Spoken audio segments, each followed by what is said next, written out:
суток, дорогие участники. Меня зовут Алексей Гранин. Я являюсь генеральным секретарем Эстонской Федерации Киберспорта. Сегодня мы продолжим изучать с вами киберспортивные и около киберспортивные темы. Поговорим о такой немаловажной теме, как киберзависимость.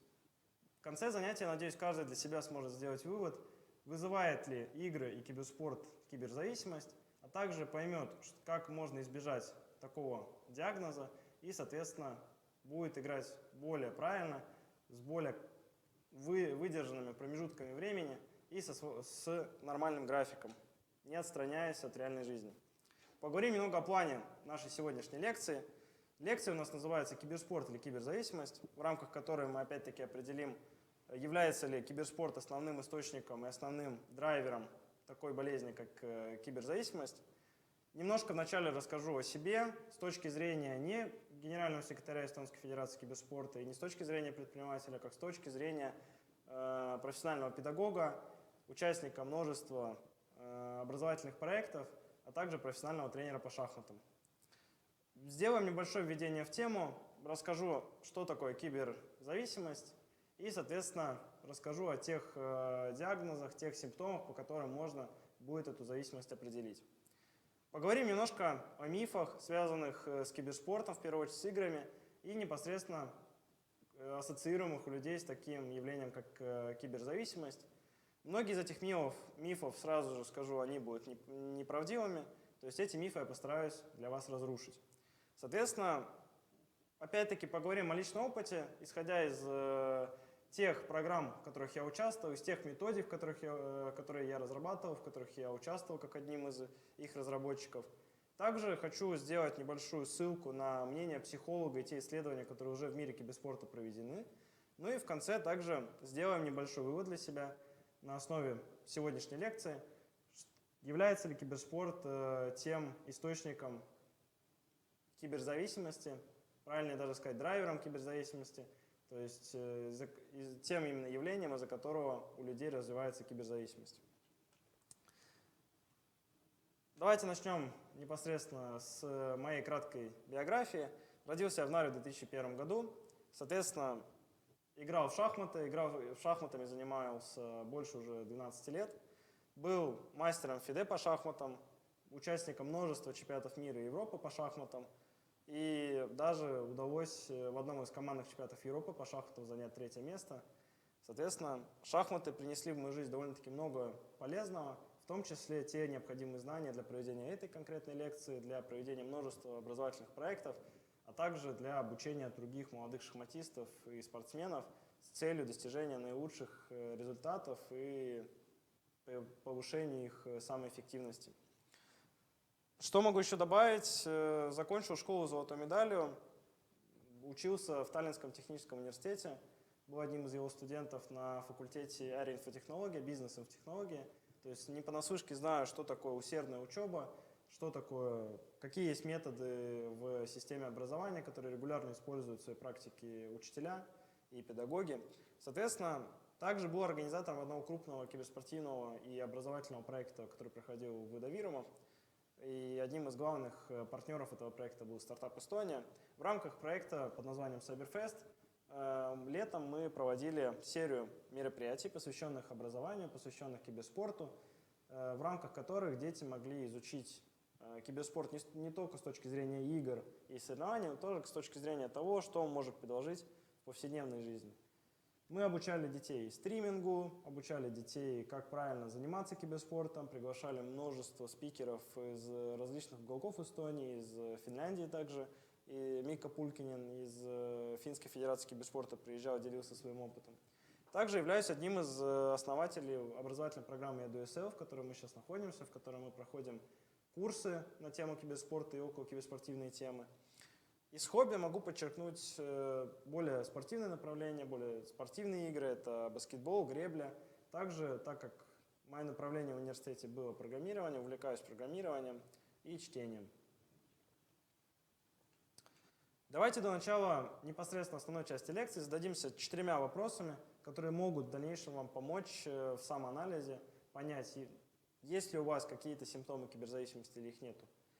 Первый вопрос, как часто вы играете в игры, это основной вопрос, потому что киберзависимость на самом деле возникает в основном из-за злоупотребления игровым временем, когда вы играете сверх нормы и мешаете своему суточному и биологическому ритму, а также уменьшаете свою возможность и пренебрегаете своей возможности выполнять те ежедневные обязанности, которые есть у всех людей, от, соответственно, сходить в школу, до хождения на работу, проведения времени в социуме, с друзьями, с семьей и так далее.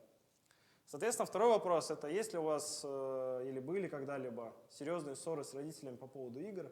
Я думаю, что в любом случае у многих игроков, у многих профессиональных, тем более игроков, которые посвящают играм очень много времени, и, к сожалению, родители первое время их не поддерживают, пока не понимают, что игры, киберспорт – это тоже профессия, это тоже самая работа, с помощью которой игроки получают опыт, получают знания, могут с этим зарабатывать, получают также славу, имя и так далее. Многие родители, к сожалению, этого еще не понимают. Я надеюсь, что с теми проектами, которые мы сейчас организуем, с другими проектами, которые проходят совместно в Европе, в Эстонии, также в других участках мира, мнение более возрастного поколения поменяется по отношению к киберспорту. Оно поменяется с консервативного на более современные подходы. И, соответственно, этих ссор и конфликтов между поколением Z и поколением более старшим, их уже этих ссор не будет.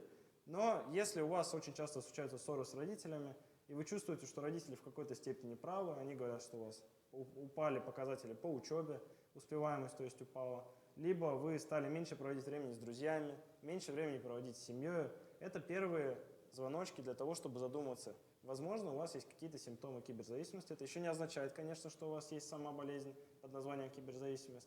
Но при этом нужно задуматься и, возможно, лучше распланировать свой игровой режим, как вы играете, когда вы играете, и также уделять время семье, учебе и саморазвитию. Соответственно, третий вопрос, предпоследний вопрос, это как вы переживаете поражение. Исходя из своего спортивного опыта, скажу, что переживать поражение нужно уметь. И в первую очередь нужно уметь делать это правильно с точки зрения психологии. Потому что поражения наносят для кого-то более сильный урон психологически, для кого-то менее сильный.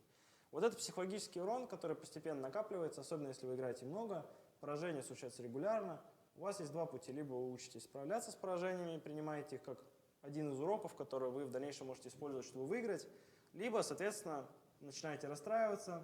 Некоторые игроки, я знаю, даже заводятся в депрессии, то есть начинают истерить, бить активно мышку, клавиатуру, иногда доходит дело до экрана. Но, соответственно, я надеюсь, что у вас, конечно, таких симптомов киберзависимости нету, потому что на самом деле это один из основных симптомов киберзависимости, то есть даже больше уже постсимптомов, которые возникают после возникновения киберзависимости, то есть когда возникают нервные тики, возникают какие-то нервологические заболевания, когда вы уже не можете спокойно сидеть на стуле, когда вы уже начинаете нервничать от любого какого-то захватывающего игрового момента, когда соперник побеждает, либо вы побеждаете, и вы начинаете активно жестикулировать, быстро моргать, сидеть на стуле, нервничая. Это уже первые сигналы к тому, что нужно успокоиться, остановиться и подумать, почему так происходит. Последний вопрос. Если у вас другие интересы помимо видеоигр, это дополнительный вопрос. Просто будет интересно, во-первых, услышать ваши варианты, посмотреть. У нас есть отдельное окно на нашей платформе, называется «Вопросы и ответы», на которое можно будет указать, чем вы занимаетесь помимо киберспорта, помимо игр, какие у вас еще интересы есть. Соответственно, кроме того, этот вопрос интересен с точки зрения изучения киберзависимости в том плане еще, что если у вас есть большое количество интересов помимо игр, естественно, конечно, вы, возможно, не будете профессиональным игроком, но при этом шанс того, что вы заразитесь, не заразитесь, а заболеете такой болезнью, как киберзависимость, они максимально низкие. Постарайтесь, пожалуйста, подумать на тему этих вопросов, ответить в первую очередь для себя. Если у вас есть желание, можете также поделиться с нашими специалистами, они могут дать вам какой-то совет, либо, соответственно, написать об этом в Дискорде и спросить совета участников. Кто участвовал в создании данного материала? Участвовало, на самом деле, намного больше людей, чем те, которые изображены на изображении снизу, на изображении в презентации. Но я решил указать одних из самых основных лиц, на основе чьего опыта и чьих мыслей, исследований я составлял данный материал. В первую очередь, это наш президент Эстонской Федерации киберспорта Хейно Мяркс. Он является также генеральным секретарем Федерации фехтования Эстонии, которая на последних Олимпийских играх взяла единственные для Эстонии медали. Соответственно, у Хейна огромный опыт в спортивной области. Он является очень классным консультантом в вопросах спорта, спортивной психологии. Он рассказал много мне нового о таких вопросах, как дисциплина, именно спортивная дисциплина, о отношении спортсменов к поражениям и так далее. Много из этого, конечно, мне было до этого известно, но услышать те самые ответы на часто задаваемые вопросы от ведущего спортивного деятеля Эстонии на самом деле очень много чего стоит, и я решил внести их в эту презентацию, в этот материал, для того, чтобы другие участники также могли вынести очень много полезных уроков из его слов, его предложений. Второй деятель, второй участник в процессе составления этого материала — это Игнат Бобрович, вице-президент Эстонской Федерации киберспорта. Он помогал мне составлять прошлый материал для учеников Нарва Кутс-Харидус-Кескус.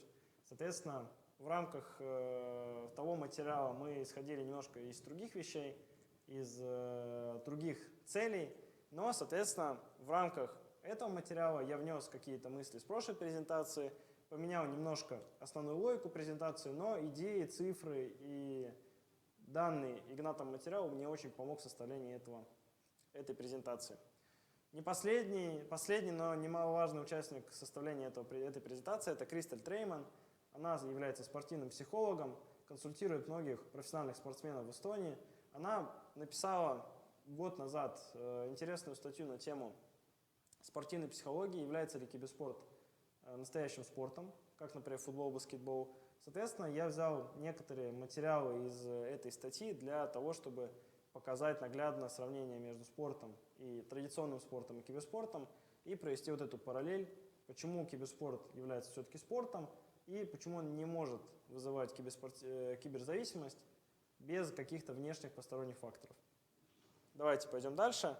И первое, наверное, о чем мы поговорим до основной темы, это определение, что такое киберзависимость, это важность этой темы. Хотел бы это подчеркнуть, почему именно я очень советую посмотреть данный урок большинству геймеров и игроков, у которых игровой опыт превышает более 1000 часов, потому что они посвящают этому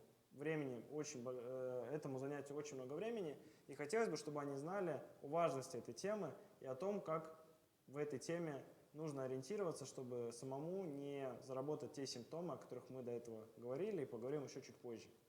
Соответственно, мы должны с вами понимать, что в мире не в мире, а конкретно в Эстонии, около 280 тысяч молодых людей. Соответственно, большинство из этих людей на самом деле когда-то или до сих пор играют в игры.